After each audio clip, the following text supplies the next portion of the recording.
Boche Gold and Diamonds. Buy now, pay later. Shoranur Poduval ജംഗ്ഷനിൽ മുസ്ലിം league സ്ഥാപിച്ച ബോർഡിന് മുകളിൽ NSSനെതിരെ കറുത്ത പ്രതിഷേധ ബാനർ. സ്വന്തക്കാർക്കും ബന്ധുക്കൾക്കും അധികാര സ്ഥാനങ്ങൾക്കും വേണ്ടി നായർ സമുദായത്തെ പണയപ്പെടുത്തിയ ജനറൽ സെക്രട്ടറി സുകുമാരൻ നായർ രാജിവെക്കണമെന്നാണ് ബാനറിൽ എഴുതിയിരിക്കുന്നത്. സേവ് NSS എന്ന പേരിലാണ് ബാനർ. മുസ്ലിം ലീഗ് ജില്ലാ സമ്മേളനത്തിന്റെ ഭാഗമായി സ്ഥാപിച്ച ബോർഡിന് മുകളിൽ NSSനെ സംരക്ഷിക്കണമെന്ന രീതിയിൽ ബാനർ സ്ഥാപിച്ചത് വലിയ ചർച്ചയായിട്ടുണ്ട്.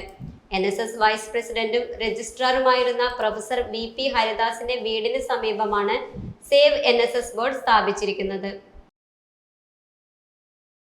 Time kids pre school, Mannannur road, Vaniyamkulam. .view news. കാഴ്ചകളാണ് ലോകം, കണ്ടു തുടങ്ങുക.